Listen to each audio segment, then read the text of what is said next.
कहते हैं सियासतदान के घर सियासतदान ही जन्म लेता है। हरियाणा में ऐसे कई दिग्गज नेता हैं जो इस कहावत को सच करने में लगे हुए हैं। ये बात भी सच कही गई है कि सत्ता के संघर्ष में रिश्ते नाते और मैत्री इसके कोई मायने नहीं होते। ऐसा ही आलम देखने को मिल रहा है हरियाणा की राजनीति में। इन दिनों हरियाणा की राजनीति खूब गरमाई हुई है। इनेलो सुप्रीमो के जेल से रिहा हो जाने के बाद राजनीतिक सरगर्मियां और भी तेज हो गई हैं। हरियाणा के 3 बड़े नेता चौधर की लड़ाई लड़ रहे हैं और इसके लिए वह बड़े युद्ध स्तर पर महाभारत भी छेड़ चुके हैं। इनमें चौधरी ओम प्रकाश चौटाला, चौधरी बीरेंद्र सिंह, चौधरी भूपेंद्र सिंह हुड्डा शामिल हैं। ये तीनों चौधरी अपनी चौधर बचाने में लगे हुए हैं। इसके लिए ही अपने पुत्रों को राजनीति में स्थापित करने में लगे हैं। ऐसे में इन्हें चाहे पार्टी में गुटबाजी ही पैदा क्यों न करनी पड़े, अपनी राजनीतिक विरासत अपने पुत्रों को सौंपने और उनको राजनीति में स्थापित करने के लिए, राजनीतिक रूप से सशक्त बनाने के लिए हर संभव प्रयास करने की परंपरा बन गई है।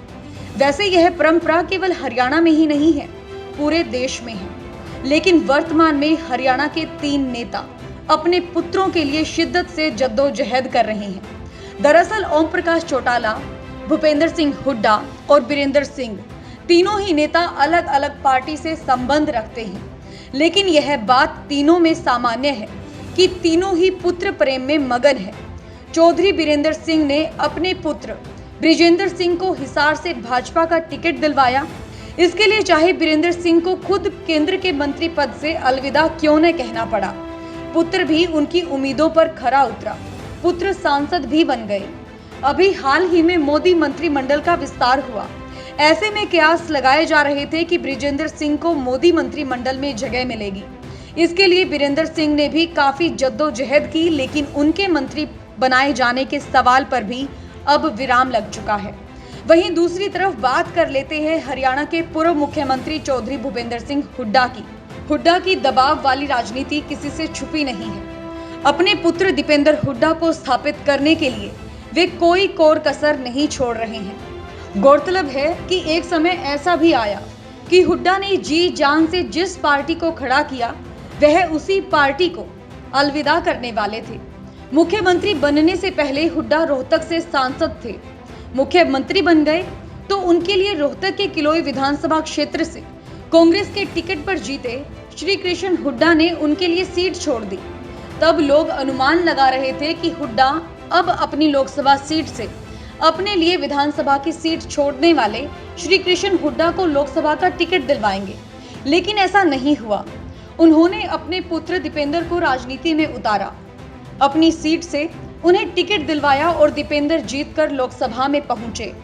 उसके बाद 2009 और 2014 में भी दीपेंद्र जीते, लेकिन 2019 में हुड्डा के अभेद गढ़ को तोड़ते हुए भारतीय जनता पार्टी के अरविंद शर्मा ने दीपेंद्र को पराजित कर दिया।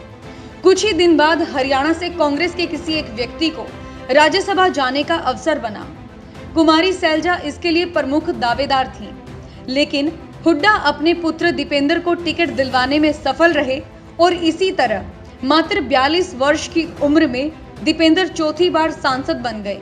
यदि आगामी चुनावों में कांग्रेस की सरकार बनी तो अधिकतर विधायक हुड्डा के होंगे और वह अपनी जगह बेटे का नाम मुख्यमंत्री के लिए प्रस्तावित कर देंगे, क्योंकि हरियाणा कांग्रेस की गुटबाजी किसी से छुपी नहीं है और यही बात कांग्रेस को बैकफुट पर घसीट लाई है। हालांकि विपक्ष भी इस बात का जमकर फायदा उठा रहा है। चलिए अब बात कर लेते हैं इनेलो पार्टी की। इनेलो सुप्रीमो चौधरी ओम प्रकाश चौटाला अपने बड़े बेटे अजय चौटाला को तो राजनीति में स्थापित कर चुके थे, बस सत्ता आने की देर थी। लेकिन इससे पहले ही पिता पुत्र दोनों को शिक्षक भर्ती घोटाले में सजा हो गई और उनकी पार्टी इंडियन नेशनल लोकदल का चेहरा उनके छोटे पुत्र अभय चौटाला बन गए। ये बात तो साफ थी कि चुनावों में यदि इनेलो को बहुमत मिलता तो अभय मुख्यमंत्री होते, लेकिन इस बात को ठंडे बस्ते में डाल दिया गया। लेकिन अभय चौटाला ने एलनाबाद से विधायक पद पर मोर्चा मार दिया। वे केवल अपनी ही सीट बचा पाए थे। लेकिन बाद में उन्होंने कृषि कानूनों के विरोध में उस पद से भी इस्तीफा दे दिया था। अब इनेलो सुप्रीमो ने जेल से रिहा होने के बाद फिर से पार्टी को मजबूत करने की ठान ली है। वैसे हरियाणा में अभी तक के राजनीतिक इतिहास में केवल चौधरी देवीलाल ही ऐसे राजनेता हुए जो अपने जीवन काल में अपने बेटे ओम प्रकाश चौटाला को मुख्यमंत्री के रूप में देख चुके हैं। Bureau report, Republic Haryana.